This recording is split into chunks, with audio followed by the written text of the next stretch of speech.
La devise de la République doit être la culture. Des livres, voilà un mot magique qui équivaut à clamer amour, amour. Envoyez-moi des livres, beaucoup de livres pour que mon âme ne meure pas. Quand une bibliothèque disparaît, quand un livre se perd dans l'oubli, nous qui connaissons cet endroit et en sommes les gardiens, nous faisons en sorte qu'il arrive ici. Dans ce lieu, les livres dont personne ne se souvient, qui se sont évanouis avec le temps, continuent de vivre, en attendant de parvenir un jour entre les mains d'un nouveau lecteur, d'atteindre un nouvel esprit. Tout d'un coup, je sus que j'avais déjà choisi le livre que je devais adopter. Ou peut-être devrais-je dire, le livre qui m'avait adopté. Il se tenait timidement à l'extrémité d'un rayon, relié en cuirerie de vin, chuchotant son titre en caractères dorés qui luisait à la lumière distillée du haut de la coupole. Je m'approchai de lui et caressai les mots du bout des doigts en lisant en silence. L'ombre du vent, Julian Carles. Et les courgettes? T'aimes pas les courgettes? Pas trop. Oh. Bouilli, c'est un peu... Et toi? On ça n'a pas grand goût, mais j'aime bien les voir pousser. Elles ont profité depuis la dernière fois. Tiens, les courgettes, ça me fait rire. Moi, je ris de voir pousser des courgettes. Elles ont l'air de faire des blagues et pousser comme ça. Tiens, c'est comme des bigoudis sur la tête des femmes le dimanche matin. T'en vois qui passent en courant sur les balcons des HLM, elles se croient nues parce qu'elles jouent à leur papillote, elles galopent d'une porte à l'autre, eh ben, les courgettes, tu dirais des bigoudis. Et les choux? Oh, c'est beau. Un beau chou. Pourquoi c'est beau? C'est beau, parce que c'est beau. Bon, voilà un raisonnement. Je voulais dire, mais dis donc, chaque fois qu'on parle de ce qui est beau, tu me demandes ce que ça veut dire.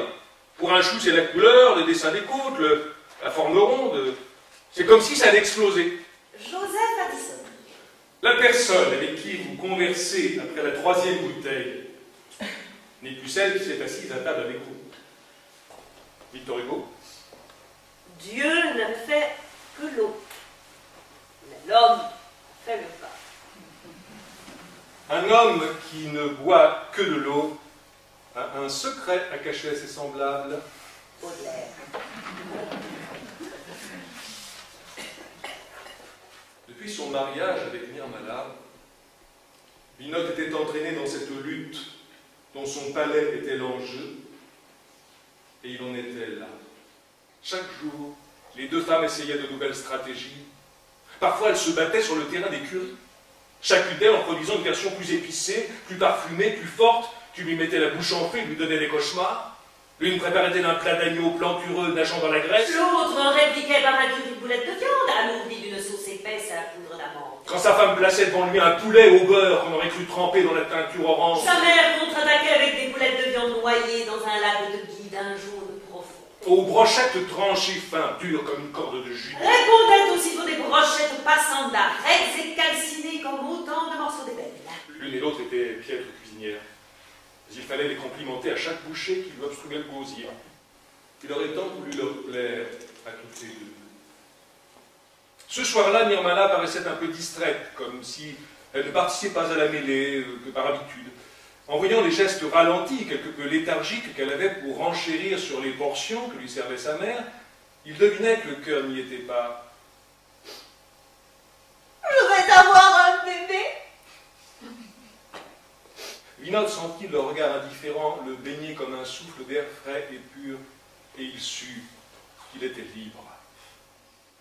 Faire bonne chère. Contrairement à ce qu'on pourrait croire, cette locution gourmande et enjouée n'a aucun rapport avec la chair. C'est H-A-I-R. Non, ce n'est pas de bonne viande dont il s'agit. La chair, C'est H-E-R-E. anciennement chière, mot oublié, vient du latin cara et signifie tout bonnement le visage. Faire bonne chère, c'est donc d'abord faire bon visage. Généralement en signe d'amitié. Dans les 15 joies du mariage, cet écrit, extrêmement misogyne du début du XVe siècle, il est dit que Femme bien apprise, c'est 1000 manières toutes nouvelles de faire bonne chière à qui elle veut. il est vrai qu'elle sait aussi faire l'inverse à son mari. Mais elle se lèvera bien matin et fera tout le jour mal chier si qu'il ne aura d'elle nulle belle parole. Autrement dit, on n'invente rien, c'est la vieille façon de faire la gueule. Après avoir mangé des crabes délicieux, le vieux nettoya méticuleusement son dentier et le rangea dans son mouchoir. Après quoi, il débarrassa la table, jeta les restes par la fenêtre, ouvrit une bouteille de Frontera et choisit un roman. Il lisait en s'aidant d'une loupe, laquelle venait en seconde position dans l'ordre de ses biens les plus chers, juste après le dentier. Ouais, j'y arriverai jamais, monsieur. Moi, j'y arriverai jamais.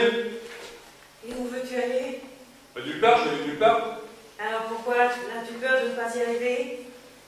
C'est pas ce que je veux dire. Mais qu'est-ce que tu veux dire? Que j'y arriverai jamais, c'est tout. Écris-nous ça au tableau. Je n'y arriverai jamais.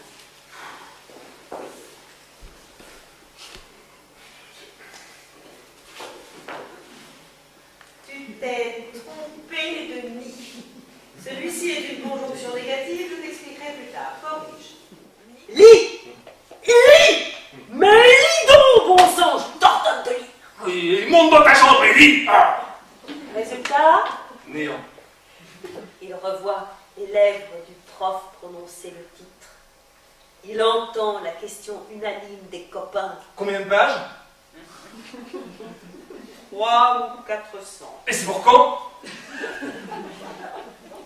L'annonce de la date fatidique déclenche un concert de protestation. 15 jours 400 pages 500. à lire en 15 jours. On n'y arrivera jamais, monsieur. Tout comme il n'y a qu'un gardien dans la ville, il n'y a qu'un liseur de rêve. Un liseur de rêve doit être qualifié pour lire les rêves. Maintenant, je dois te donner les qualifications requises pour cette tâche. Sur ces mots, le gardien prit sur une étagère de sa cuisine une petite soucoupe blanche, la posa sur la table et y versa de l'huile. Il frotta une allumette et y mit le feu. Ensuite, il prit sur l'étagère où étaient alignés les objets tranchants un drôle de petit couteau plat qui ressemblait à un couteau à beurre et passa longuement le bout de la lame sur le feu.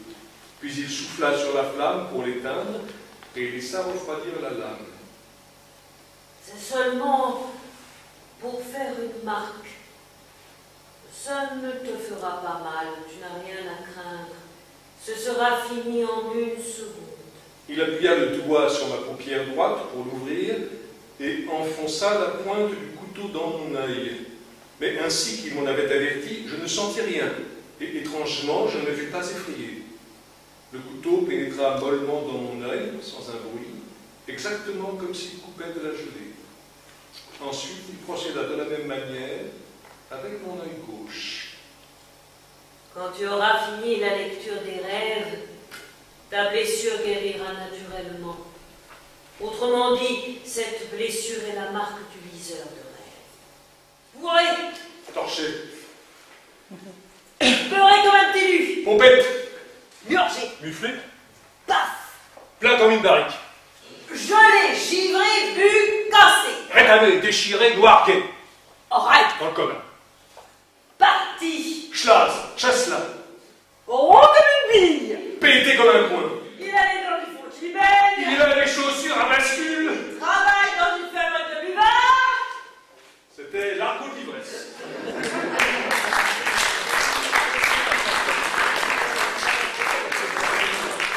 Moi, je suis convaincue parce que je ne peux pas vivre sans avoir un livre sous la main. J'en ai dans mon sac à main, dans ma voiture, partout.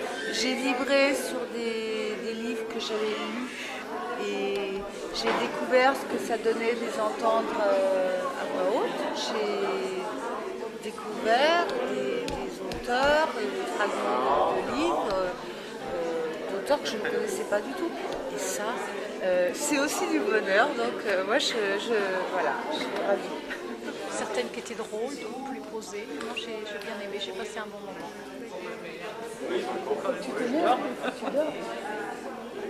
Les expressions, les gestes, le ton de la lecture, c'est très agréable. De découvrir aussi certains auteurs qu'on ne connaît pas du tout. En fait. Et ça me donne envie de lire. Moi qui ne lis pas beaucoup, ça me donne envie de lire.